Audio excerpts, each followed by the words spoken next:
Yep. Guess what, y'all? We almost at 40,000 subscribers. Yes, we are. I want y'all to like, comment, share, and subscribe to this channel. But before we get started, let's get the mood right, y'all.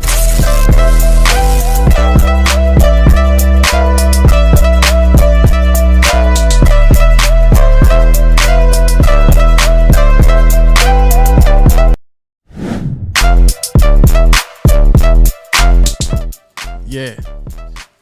Y'all like, comment, share, and subscribe to this channel, man. We got a good show today. I want to talk about a dream that I had, but I'm going to let y'all check that out as we go further along in the clip, man. They said somebody else is bringing you up on YouTube. I said, I don't care. I ain't worrying about that, man. I got a birthday coming up this month, so y'all can hit the Cash App. The Cash App is right there on the screen. Hit the Cash App in case y'all want to send something for Compton Rick Rock birthday. But anyway, man, we need a couple of more subscribers to reach 40,000 subscribers. I couldn't have did it without you guys. Y'all making it happen. Y'all the one that's tuning in and loving the Compton Rick Rock TV. Compton Rick Rock TV, man, this is my television where we gonna do it all on here, and we avoiding all haters, man. Ain't no haters over here. If you a hater, go on to the next channel. We don't want no haters over here. We got the best subscribers, man. It's Compton Rick Rock with Compton Rick Rock TV. Y'all get into the show. And oh yeah, before we go, we almost at 40,000 subscribers, man.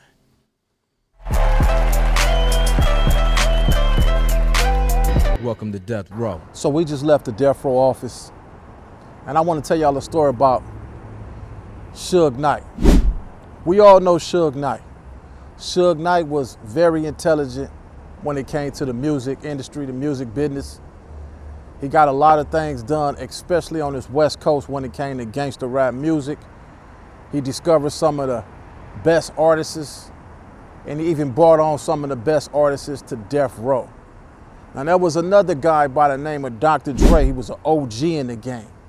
See, Dr. Dre been around for a long time, and he had a whole lot of knowledge when it came to the music business. But Suge Knight was the street guy, and Suge Knight had a lot of knowledge when it came to the streets.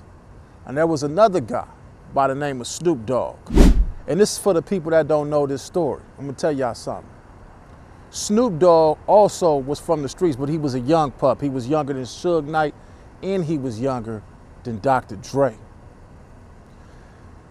Dre brung Snoop onto the business, showed him the ropes. Suge Knight signed off on it. They did their thing. So one day, Snoop Dogg get caught up on a murder charge, y'all. He gets caught up on a murder charge, go to jail. As he's fighting his trial, Suge Knight put the money up for the lawyer to get him out of jail. I can imagine Dr. Dre trying to lay Snoop Dogg the whole time to focus on the music. Snoop Dogg eventually beat the case. Music went on, the West Coast rise to be one of the #1 in the music game. Here comes another artist later on down the line by the name of Tupac Shakur. Tupac was definitely top tier when it came to music. Very poetic, dope as an individual, intelligent person. Let me tell y'all what happened. You got 3 individuals, one from the streets, one from the music game, another from the music game, and another legend even at that time, Tupac. These guys was headed to be billionaires in the game, until one day they decided to go to Las Vegas for a Mike Tyson fight. That night, they got into an altercation with a Compton Crip. Alleged these Compton Crips are the ones that took Tupac's life that night after the altercation. All this could have been avoided that night. See, Suge Knight, he was trying his hardest to be a street guy, which he comes from the streets, but he was trying his hardest to be a street guy. And he didn't have the knowledge of what it really took to be street smart. Because if he did that night, Tupac would have never got assassinated that night. It could have been easy we gotta protect the business. We gotta protect our money maker, Tupac at the time. Later on goes on, Dr. Dre said, you know what? I can't take no more of this. I gotta separate myself. I gotta get away from all this madness. We done lost the artists already.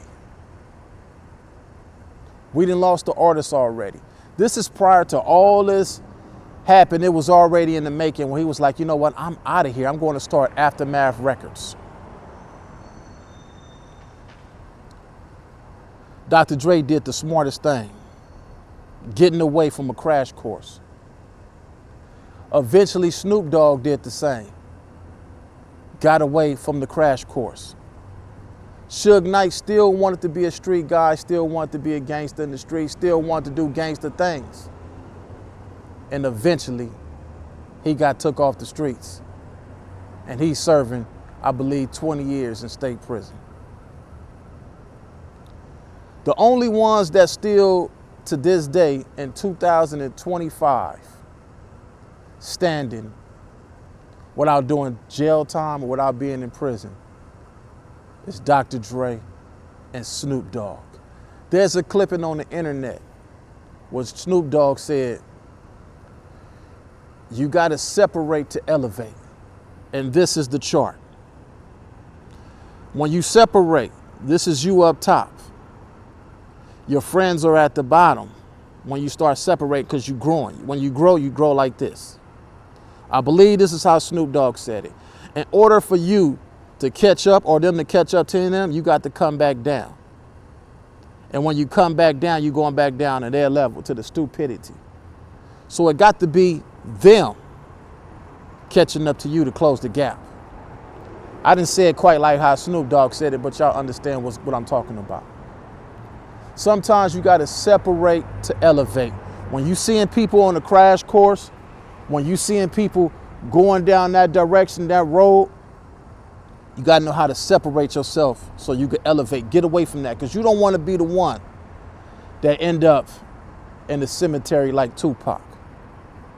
You don't want to be the one that end up in the jail cell like Suge Knight.